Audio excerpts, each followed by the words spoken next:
What's up guys, I'm Twitch. Welcome to another Twitch tutorial. And this is gonna be a little bit different, okay? This isn't gonna be a normal tutorial where I tell you how to do one move or a group of moves, but instead it's how I change your mindset and try to give you ways to think about movement more creatively.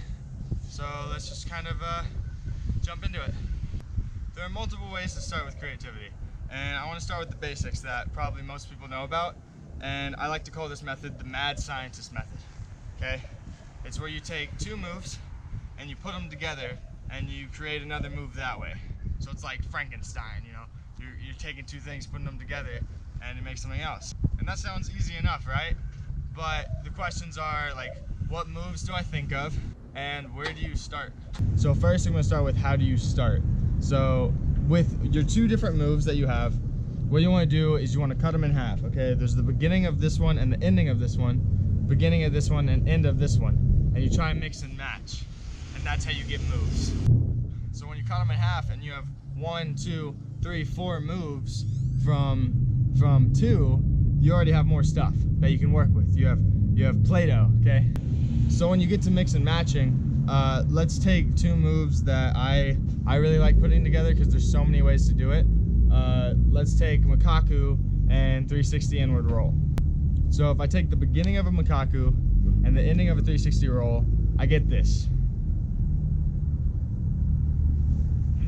Now, after I have that, you want to think step 2. How do I make this move different from just like you already made a new thing, or you found a new thing. You're not really creating anything, you're just finding stuff that the human body can already do. So to change it up in a way that makes it your own is you try to take variation with that. So you can make variations in multiple different ways. You can do tucks, pikes, different types of grabs, twists, hand placements. Like, it really doesn't matter. Just whatever works that can make you kind of change how a move will work. So let me make like 2 variations of the new thing, whatever I found.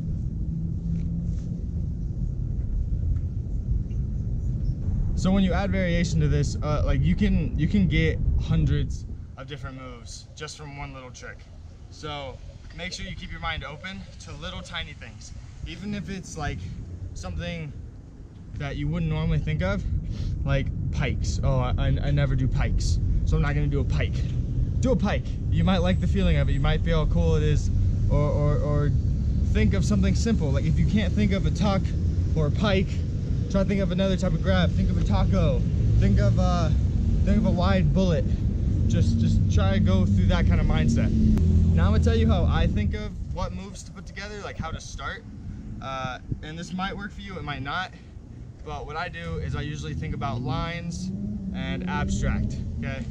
So I'll think of a shape or a line. So if I think of this, what positions can my body get into that make me form like this, okay? There's suicide roll, there's Makaku, there's front handspring, there's literally like a worm. Like there's so many different things just from this one shape, okay? And you take every single move that you can think of using this one shape, and you try to put those together into one combination. If all the moves you think of can be made into this shape, then those fit under the same kind of umbrella of how they move, okay? They're all similar in some way based on your body's position. Now you just gotta work with that and think, okay, this is a Makaku, and this could also be a suicide roll. So let me try a suicide roll and then Makaku out, like that, or do a Makaku and then throw your hand up and then suicide roll out of it. Just think of stuff like that. It's really simple when you break it down into something as tiny as little tiny details, because a lot of people try to think of big trick and cool stuff. Like, just go to the little tiny details, and I promise you will find so many things that you enjoy about moving, even if it's not the biggest thing or the hardest thing, you know? The accomplishment just from creating something tiny feels as good as creating or hitting a big move off a ledge, I promise you. Now, if you want to get more complicated, you can do the same method I'm doing with the shapes, but add in another shape, okay? So So you could do any shape you want. Circle, you could do a line, you could do a squiggle, like doesn't matter. Just think of any kind of shape along with your first shape and think of different moves from each category and mix those together. So if I did this, okay, there's a pike, and then keep my original Makaku thing. So Makaku pike, cool. Okay, let's do suicide roll pike. So you go for a suicide roll, pike it, open up. Really scary, but super dope. I mean, like, you can create really cool stuff like that. Very complicated. It's a lot harder when you take in two shapes. So start off with like one shape and try to work the familiar moves with each other, and then work the harder stuff. And I promise you, your creativity will flow. This can work on rails, on walls, on flat objects, whatever you want. Just take your time, find a spot, find a location, and try to just and try to train your mind to think that way. I have fans. So I'm gonna be showing how this can actually work and how to, like, some examples of how I use it in my training. I'm creating a new series. So I already have one called Lab, which is an object-based one where I just do creative lines on one object. But I'm also gonna have Move Lab, which will have me in one spot thinking of one type of move I wanna work on, and at the bottom it will show this is the move I'm working on plus whatever I'm adding it to for that different move. And I'll just change that added move from the beginning to back to the middle. I might mix 3 moves. You can do 3 shapes if you want to get really creative. But I want to show you guys the amount of possibilities you can have with just this way of thinking, because this mindset is amazing. So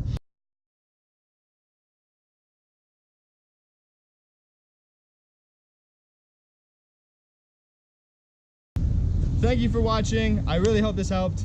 If you don't think it will help, please go out and try it first before you just ridicule me, because I'm pretty sure this should help in some way.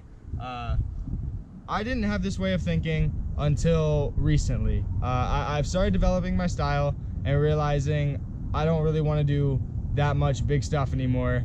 I don't like impact. I'm a baby. So I started just working with ground stuff, and I started really enjoying all the lack of limitations there are. Yeah, thank you guys for watching. Check out our other tutorials and other videos, and I hope you guys enjoyed. So peace out.